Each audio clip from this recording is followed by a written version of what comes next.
Have you ever received news that was so devastating that you would have preferred to have attended your own funeral? At a time like that, you probably asked yourself, why would a God who loves me allow this to happen to me? Job was a man who loved and feared God with all his heart and soul. He lived at a time long before Abraham, Isaac, and Jacob. He was probably by far the richest man on the face of the earth. When you look at the amount of cattle that he owned, the value was incredible. And the thing that he prized the most precious thing to him in all the world, were his 7 sons and his 3 precious daughters. As you read the book of Job, you quickly ought to recognize that he was not only an incredibly rich man, but he was also incredibly intelligent and had a vast knowledge of things around him. The earth is about 8,000 miles in diameter. It measures around 25,000 miles in circumference. The Greeks believed that this earth was resting on the shoulder of Atlas. The Egyptians, on the other hand, believed that the earth, this 8,000 miles across earth, rested on the back of a gigantic turtle. As I thought about that, I couldn't help but wonder, I wonder what the turtle was standing on. I wonder what Atlas was standing on. There had to be some kind of foundation that they were standing on. Thousands of years before the Egyptians and the Greeks made their statements, which at the time seemed reasonable, Job makes an incredible statement. He says, "He hangeth the earth on nothing." Now, to a person listening at that time, that was an incredibly ridiculous statement. Later on, Jesus, of course, said that if you build a house on sand for a foundation, the sand is going to cause the house to crumble and fall into the sea. You've got to have a foundation to build anything on. And yet, Job says, "He hangeth the earth on nothing." Now, I don't know whether Job understood exactly what he was saying, but today we know that what Job said was exactly true. I don't know whether Job understood gravity and centrifugal force, and nobody really fully understands today gravity and centrifugal force. But what he was saying was that gravity and centrifugal force were in exact proportion, an incredibly difficult feat, so that this huge, humongous earth, 8,000 miles across, 25,000 miles around, was able to stay in a circle around the sun. What a fantastically incredible statement to make. And yet he makes it thousands of years before the Egyptians and thousands of years before the Greeks. How could he have known that? Except somebody must have told him something by a word of prophecy, I suppose.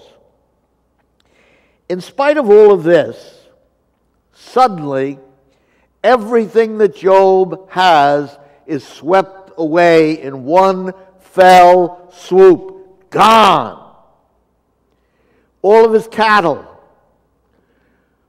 all of his camels, all of his sheep, all of his goats, everything he has. His entire wealth is gone. And the thing that he prizes the most, the thing he treasures the most, is also gone in one fell swoop. His 7 sons and 3 daughters were all taken away from him. If that's not enough, suddenly Job is stricken by a terrible sickness in which he is covered from head to foot with boils. He can't lay down, he can't sit up, he can't stand up. Oh, it hurts. It hurts terribly. His poor wife looks at him, and don't judge her too harshly. She was in terrible pain herself. Remember, she lost 10 children. She lost the wealth. She saw her husband in agony. And she makes an incredibly stupid statement. She says to Job, Job, why don't you just curse God and die? Now, a lot of people judge her for that. I don't. And I'll tell you why I don't. I recognize, not fully, but I recognize the anguish and the pain and the suffering that Mrs. Job was going through. She had lost 10 children. Now, I don't know that a man can ever fully understand, as a woman does. She carried each of those children for 9 months. She felt the kicking of the feet. She felt the movement of each baby for 9 months. And each of these children are gone. She must have been out of her mind from anguish and pain. And sometimes when we're out of our mind, we say things that we really don't mean, and I don't think God really judges us too harshly. I can understand a little bit, because in my own life, when my 5th son was being carried by my wife, I remember the day when the doctor called, and my wife was on the phone, and he said to her, I couldn't hear the conversation, I could only hear what my wife was saying. He said to her, you have fibroid tumors in your womb so large that we must remove those tumors now, or else you will die. I remember seeing my wife there, and I remember seeing her say, Doctor, if I die, I die. But I will never murder my unborn child. In effect, she was saying the same thing that Job says later on. Though he slay me, yet will I trust him.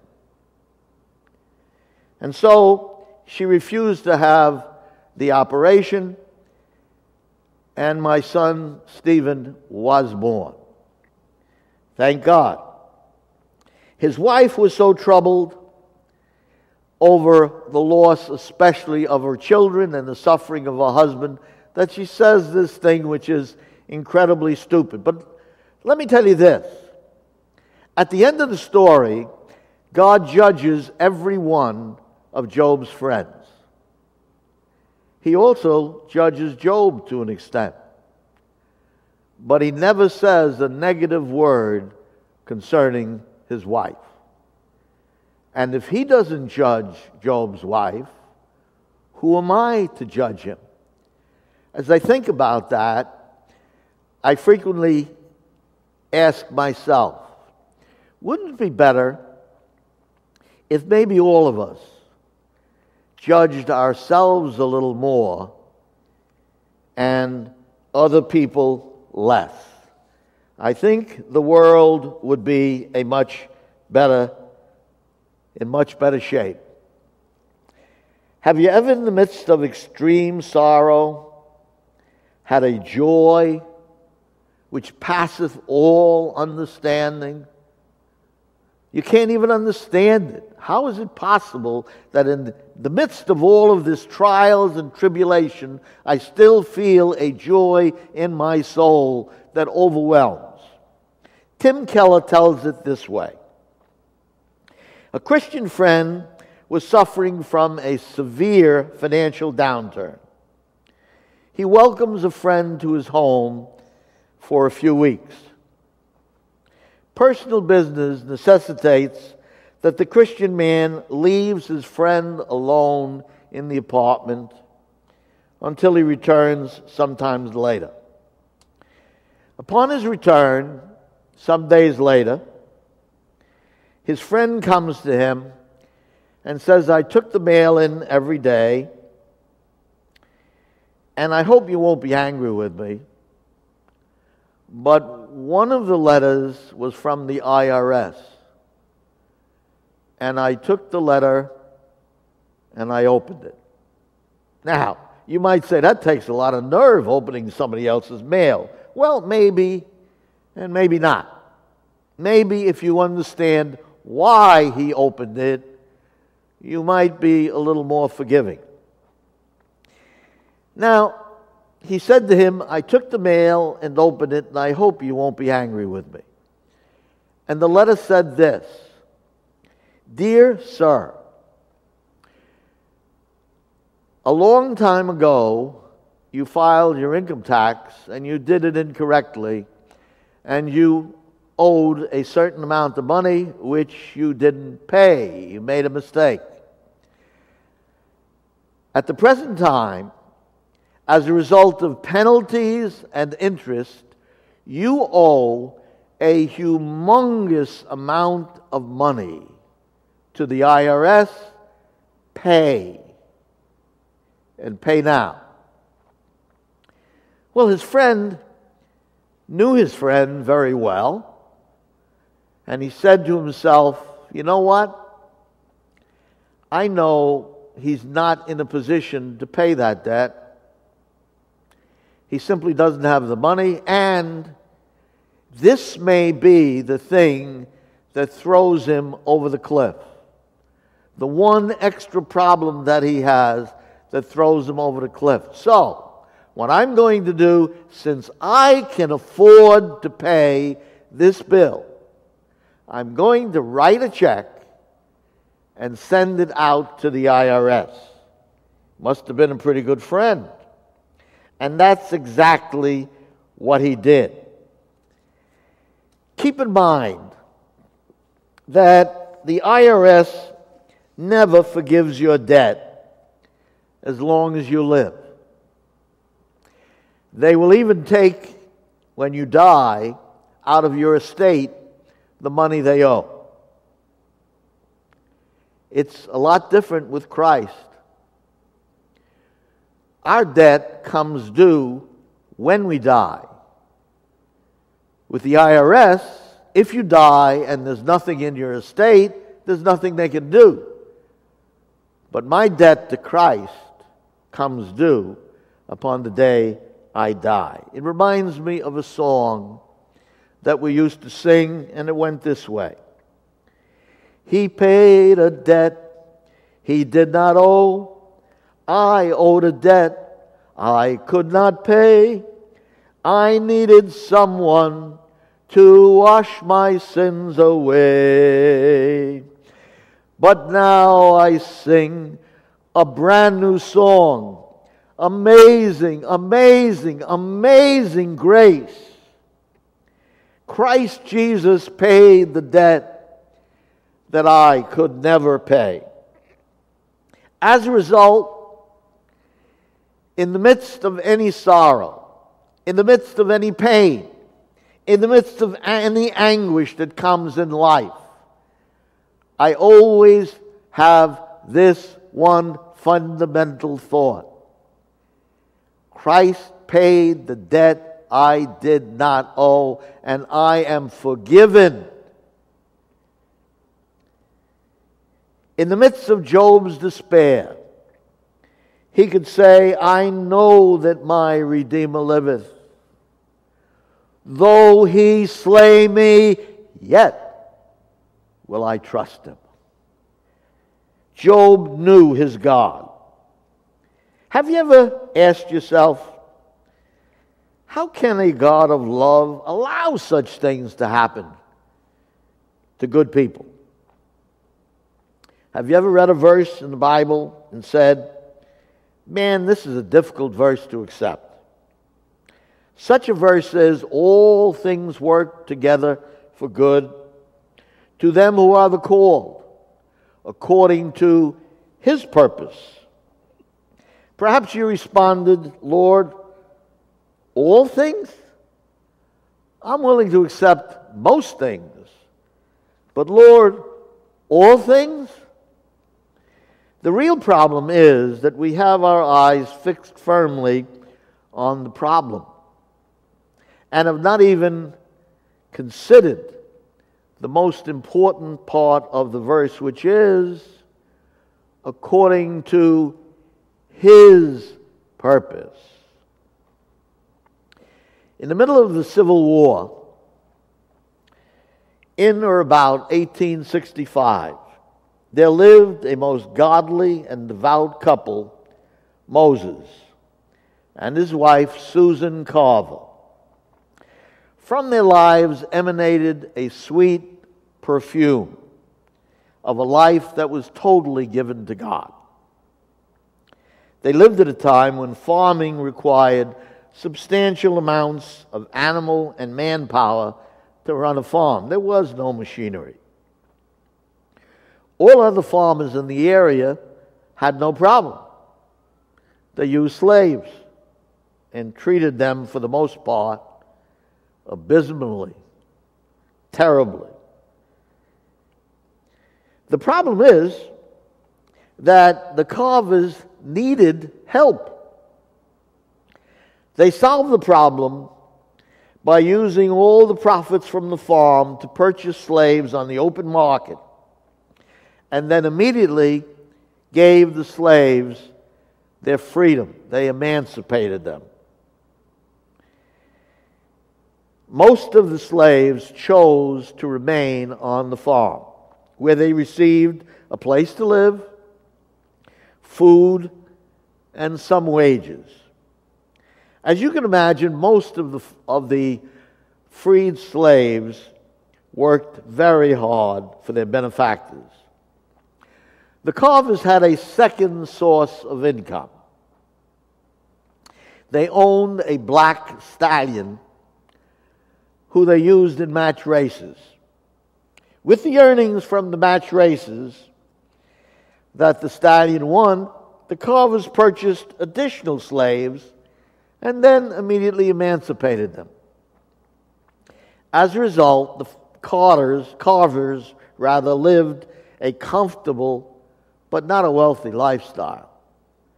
They had deliberately decided to do the right thing at the cost of a wealthy lifestyle and learned a lesson we all need to learn: to be content in whatever state I am.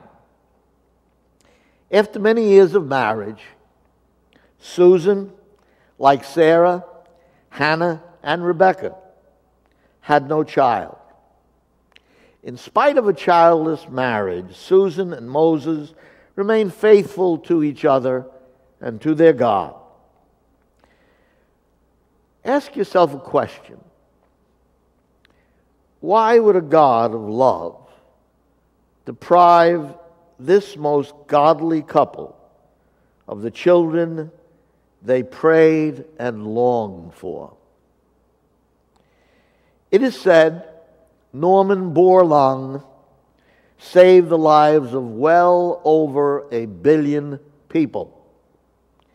And that number is growing by the thousands every day. He did it by developing a hybrid corn that increased the bushels per acre of corn rather, twofold. Wheat increased fivefold. And a strain of rice he developed that could grow with very little water. As a result, he prevented single-handedly a worldwide famine. For this, he was awarded the Nobel Prize.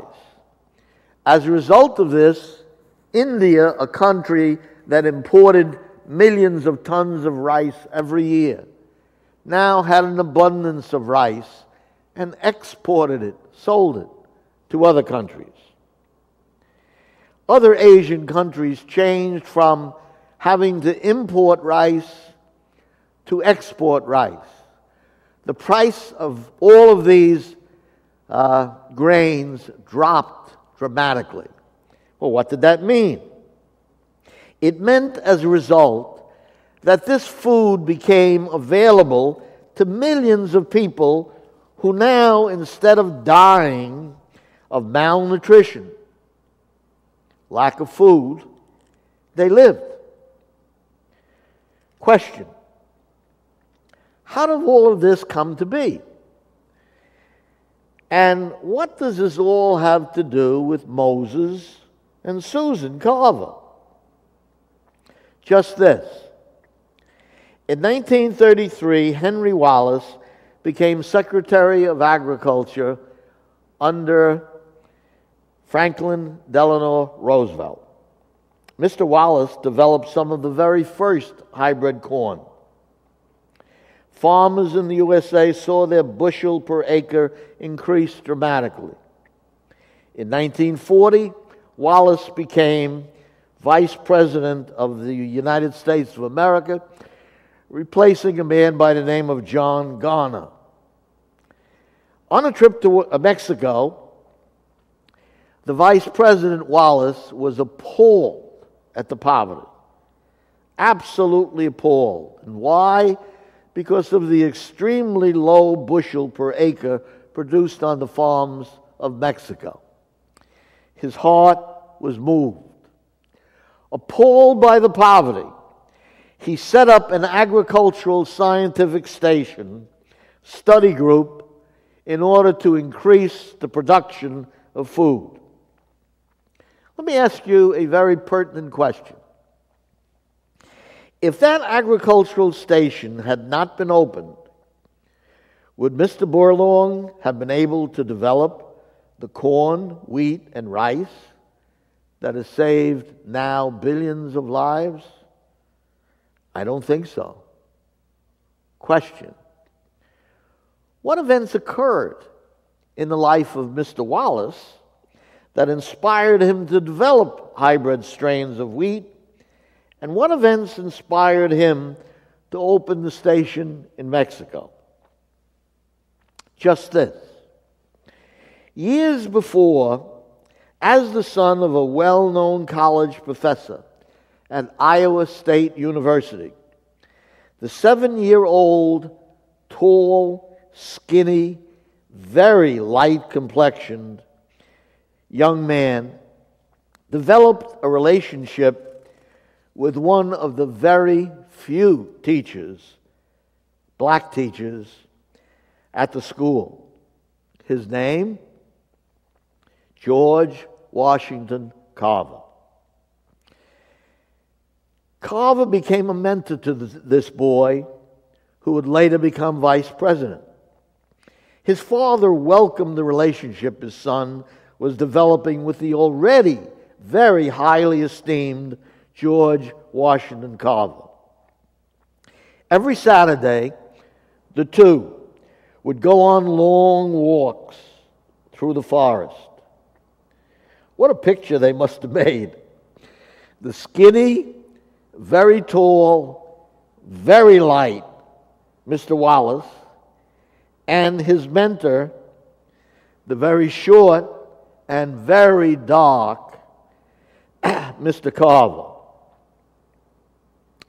They walked through the forest, and they would talk about God's knowledge and things about the world around us.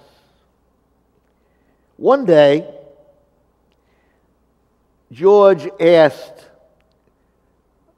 George Washington Carver, or rather Henry asked George Washington Carver a question. He first fell into deep thought, and he asked him this question. He said, "Mr. Carver, what is your mission in life?" It's interesting sometimes to listen to the questions your children asked. I have been greatly inspired sometimes by questions my own grandchildren and children have asked me. Mr. Carver responded, "To learn from God the knowledge required that will help to feed the hungry people of this world, to grow more and better food." Henry fell into deep thought and then said, "Mr. Carver, that will be my mission in life as well." To whom does the credit go for the saving the lives of billions of people? Was it the Nobel Prize-winning Norman Borlaug, who labored many years in that agricultural station that was started by Vice President Henry Wallace? Or was it Henry Wallace who opened that agricultural station? Was it the two former slaves who died before George Washington Carver was only a year old?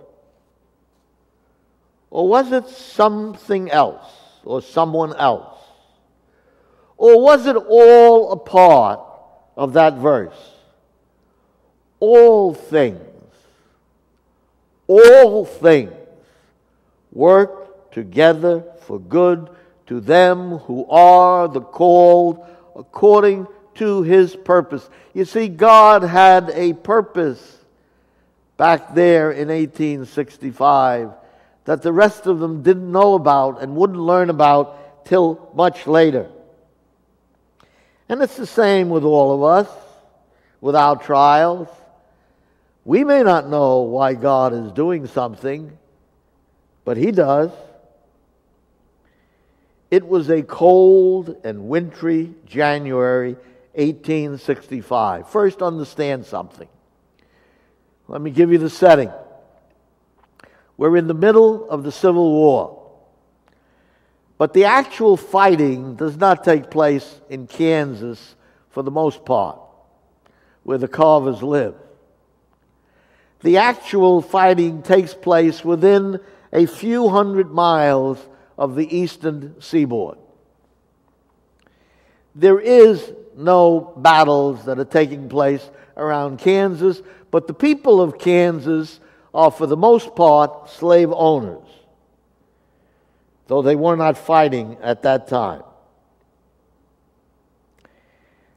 It was a cold, wintry January 1865. Moses and Susan had little to no money. They had a well-kept farm animals, and many freed slaves who chose to remain with the Carvers. It was well known over the whole community that the farm was a haven for slaves who had escaped their cruel masters, and that was deeply resented by the whole community. Their farm had been attacked on 2 previous occasions by hooded men called Quantrell's Raiders. Quantrell's Raiders were a bloodthirsty group of about 500 men who on August 13, 1863, ran or came into Lawrence, Kansas. They robbed 2 banks. burned every building in the community, and then cold-blooded murdered 183 unarmed men and boys in front of their families. Members of the group of 300 men was a thug, Bill Anderson, who rode with human scalps around his neck. The younger brothers, bloodthirsty thugs, and two other brothers that you're familiar with, Jesse and Frank James. Susan and Moses had little to show for all their labors, except a magnificent black stallion who earned them lots of money, which they used to buy and free slaves. One evening after dark, Mary, a free woman, and her newborn son were sitting under a tree as she was nursing her newborn son. The hooded thugs rode in, seized Mary and her son. No doubt, they could sell both of them for a good price. They then took flaming torches and threw them into the barn, which immediately burst into flame. Fortunately, the fire was put out by the ex-slaves. Moses and Susan were devastated at the loss of Mary and her newborn son. Mary had become a confidant, a very close friend of Susan Carver, and she especially loved her. And so her loss was devastating to her. To appeal to the police? Useless. They probably were a part of the hooded mob. Moses spread the word. He wished to buy back Mary and George the infant. After a few days, word trickled back. Mary and the child would be exchanged for the magnificent black stallion. Given clear instructions, Moses was to bring the stallion to a well-known crossroads about 3 hours away by horse and wagon. In a wagon pulled by a plow horse with the stallion tied behind. Moses was instructed to come alone and make sure he was unarmed. He was to stop there and wait. On a bitterly cold January evening of 1865, Moses waited at the crossroads. He had worn 2 coats, several shirts. Waiting at the crossroads in the freezing cold, Moses shivered, not only from the cold, but with naked fear. He knew who these people were. The plow horse held her ears up straight. She had heard something. The stallion whinnied. Moses heard them coming. 4 hooded horsemen. Moses prayed. The hooded men, guns drawn, appeared. They had 3 Colt pistols in their hand, and the leader held a deadly .40 caliber Henry carbine, which was known for its deadly accuracy and its devastating power. The leader spoke. Moses, how is Susan? You still got no kids? Moses was silent. The man screamed, do you have any kids? No, we don't, he softly replied. With this, Moses knew that they knew everything about him. They were most likely his neighbors, all slave owners. As cold, naked fear crept up his spine, he struggled to control himself. Who are these men? They could be the sheriff, or even the preacher, or the doctor, or the blacksmith. They were all seemingly decent men, but they were motivated and driven by blind hatred from the pit of hell. Believe it or not, just a few years earlier, the bloodthirsty Quantrell had been a school teacher. The small talk continued, while they seemed to relish, to enjoy watching the terrified Moses squirm. Finally, Moses spoke. I brought my stallion. I don't see Mary or the baby. One man smoked a cigar. The leader moved forward toward Moses with his deadly carbine pointed at the head of Moses. The leader spoke to the man with the cigar. Untie the stallion. Moses slowly turned toward the horse. His blood froze in his veins as he heard the carbine cock.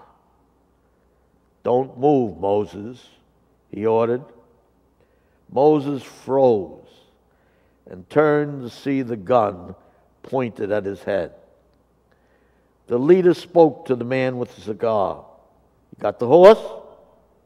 Got him, he replied, seeming to enjoy the moment and expressing his clear contempt for Moses. The leader spoke.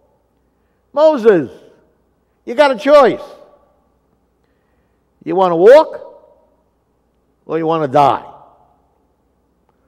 Walk, Moses replied softly. Turning and speaking to his fellow thugs, he said, Boys, you like Moses? Yeah, we do, they replied. I like him too. Okay, Moses, you walk. He swung his horse around, placed the deadly carbine against the head of the plow horse, and pulled the trigger. The dying mare shuddered and fell to the ground, turning over the wagon. Moses went to his knees and cradled the head of the dying horse in his arms as she shuddered and died. The terrified black stallion screamed. In all of this, Moses hears a baby cry. The hooded thug yelled, Hey, he ain't dead! He lifted the bag containing the baby and flung it at Moses. Moses cried out, Oh, my Lord Jesus, as he caught the baby, or the bag containing the terrified baby. As the four hooded thugs thundered off in the distance, Moses opened the bag, revealing a naked, half-frozen baby.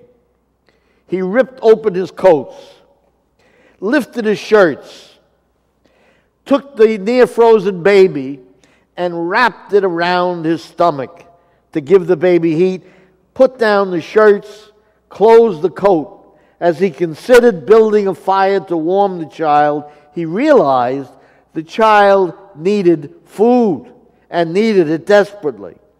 He closed his coats and began the long walk home. After many hours, the baby, near frozen, but warmed by the body heat provided by Moses, arrived at home. Susan thoughtfully had a warm bath and warm milk ready for the newborn baby. They then had a problem. what do we do with the baby? Mary, his mother, was either dead or sold into slavery. Were they to give the children to a barely literate or even illiterate freeman slave, the child could never realize its potential. Together, they decided this was the child that they had longed for, and in the purpose of God, He provided. They educated the child to the full extent of their knowledge and ability. When they realized the potential of the child, they realized they were no longer capable of educating the child. What to do? In order for the child to recognize its full potential, they sent the child away to school. Had a near illiterate free woman raised the child, would Norman Borlaug had won a Nobel Prize for saving billions of lives? Had Susan and Moses 1, 5, 10 children, would they have claimed George for their own? Would Henry Wallace have established the Institute in Mexico? Would George Washington Carver have become the greatest agriculturist in American history, and probably in the history of the whole world, saving the lives of countless people? Would he have become a friend of Charles Edison and Henry Ford and Henry Wallace? The boy named George Washington would have lived and died like countless other slaves, unknown, unloved, wiped from the pages of history. Billions of people would have died in poverty and malnutrition and disease. May I ask you again, why does God allow bad things to happen to good people like Hannah, Sarah, Rebecca, and Susan? Why? Because He loves you beyond your wildest imagination and wants you and me, by the trials of this life, to be conformed to His very image. Why? Because God has a divine purpose way beyond our ability to understand. His purpose is ultimately to bless you beyond our ability to comprehend. Were we wise, we would not question His wisdom and love, but say, Lord, I don't understand, but I will joyfully accept the trials you send my way. For I know that all things work together for good to them who are the called according to His purpose. I will accept and believe you and learn to rejoice and be content in whatever state I am. If we could see beyond today as God can see, if all the clouds were rolled away, the shadows flee, or present griefs we would not fret, each sorrow we would soon forget, for many joys are waiting yet. Trust and obey. If we could see, if we could know, we often say, but God in mercy and in love a veil doth lay. We cannot see what lies before, and so we trust Him all the more. He leads us till this life is o'er. Trust and obey.